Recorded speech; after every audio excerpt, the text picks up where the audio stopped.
حضرت شعیب علیہ السلام کی بعثت مدین میں ہوئی۔ مدین ایک قبیلے کا نام ہے اور اسی قبیلے کے سبب بستی کا یہ نام مشہور ہو گیا۔ دراصل حضرت ابراہیم کے ایک بیٹے کا نام مدین تھا اور ان کی نسل کو اہل مدین کہا جاتا ہے۔ وہ حضرت ابراہیم کی تیسری بیوی کتورہ کے بطن سے تھے اور اسی لیے یہ خاندان بنی کتورہ کہلاتا ہے۔ حضرت ابراہیم کے بیٹے مدین اپنے اہل و عیال کے ساتھ اپنے سوتیلے بھائی حضرت اسماعیل کے قریب ہی حجاز میں آباد ہو گئے تھے۔ یہ جگہ بحیرہ کلزم کے مشرقی کنارے اور عرب کے شمال مغرب میں شام سے متصل حجاز کے آخری حصے میں واقع تھی۔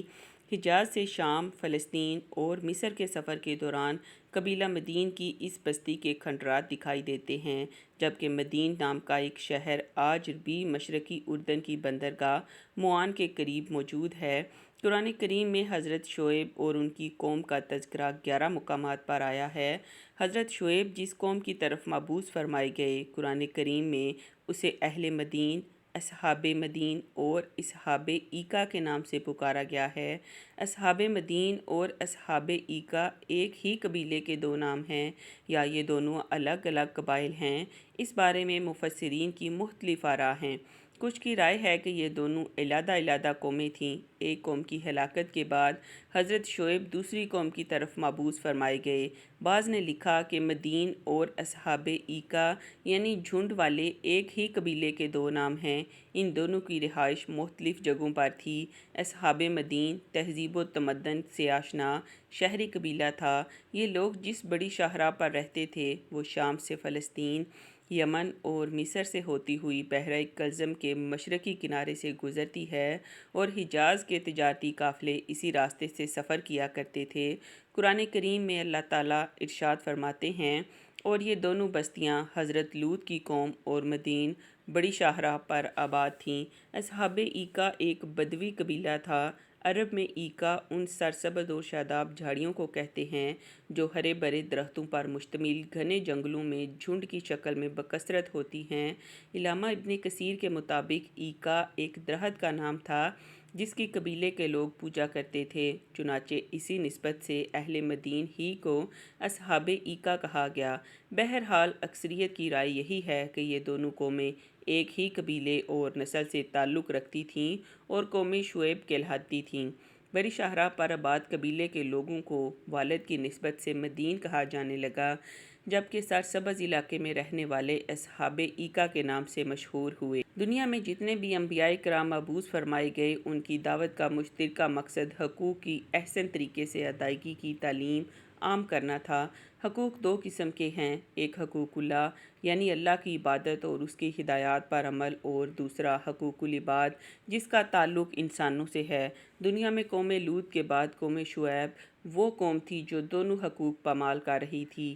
ایک طرف وہ اللہ اور اس کے رسول پر ایمان نہ لا کر حقوق اللہ کی خلاف ورزی کر رہی تھی، تو دوسری طرف ناپ تول میں کمی، لوٹ مار، رہزنی، ڈرانا دھمکانا، زمین پر فساد جیسے گھناؤنے جرائم کی مرتکب ہو کر حقوق العباد کی دھجیاں بکھیر رہی تھی۔ قرآن کریم میں قوم شعیب کے 3 طرح کے ایوب کا تذکرہ ملتا ہے۔ وہ لوگ کفر و شرک میں مبتلا تھے اور درختوں کی پوجا کرتے تھے، بیوپار میں بے ایمانی اور ناپ تول میں کمی کرتے تھے، راستوں میں بیٹھ کر لوٹ مار کرتے، لوگوں کے اموال چھینتے اور غنڈہ ٹیکس وصول کرتے۔ بلکہ اگر یہ کہا جائے کہ دنیا میں غنڈہ ٹیکس کی بنیاد قوم شعیب ہی نے رکھی تو بے جا نہ ہوگا۔ اللہ تعالیٰ نے ان لوگوں کی اصلاح اور توحید کی دعوت کے لیے ان ہی کی قوم کے ایک نیک اور سچے انسان حضرت شعیب علیہ السلام کو مبعوث فرمایا۔ قرآن پاک میں ارشاد باری تعالیٰ ہے، اور ہم نے مدین کی طرف ان کے بھائی شعیب کو بھیجا۔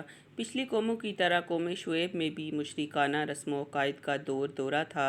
حضرت شعیب نے پہلے انہیں توحید کی دعوت دی، پھر ان کی حرکتوں پر انہیں متنبہ کیا، اے میری قوم، اللہ ہی کی عبادت کرو، اس کے سوا کوئی تمہارا معبود نہیں، تمہارے پاس تمہارے پروردگار کی طرف سے نشانی آ چکی ہے، تو تم ناپ تول پوری طرح کیا کرو اور لوگوں کو چیزیں کم نہ دیا کرو اور زمین میں اصلاح کے بعد خرابی نہ کرو۔ اگر تم صاحب ایمان ہو تو سمجھ لو کہ یہ بات تمہارے حق میں بہتر ہے، اور ہر راستے پر مت بیٹھا کرو۔ جو شخص اللہ پر ایمان لاتا ہے اسے تم ڈراتے اور راہ حق سے روکتے ہو اور اس میں عیب ڈھونڈتے ہو، اور یاد کرو جبکہ تم بہت تھوڑے تھے پھر اللہ نے تم کو کثیر کر دیا، اور دیکھو کیا ہوا انجام فساد کرنے والوں کا۔ حضرت شعیب کی توحید کی دعوت سن کر قوم کے سردار چراغ پا ہو گئے اور انہوں نے حضرت شعیب کو دھمکیاں دینا شروع کر دیں۔ اللہ تعالیٰ فرماتے ہیں کہ ان کی قوم کے سرداروں نے کہا، اے شعیب، ہم تم کو اور تمہارے ساتھ ایمان لانے والوں کو اپنی بستی سے باہر نکال دیں گے، ورنہ تم سب کو ہمارے مذہب پر واپس آنا پڑے گا۔ اس کے ساتھ ہی ان کی قوم کے وہ سردار جو کافر تھے وہ قوم کے لوگوں سے کہنے لگے، اگر تم شعیب کے پیچھے چلے تو یاد رکھو اس صورت میں تمہیں سخت نقصان اٹھانا پڑے گا۔ حضرت شعیب علیہ السلام نے اپنی قوم کے سرداروں سے فرمایا،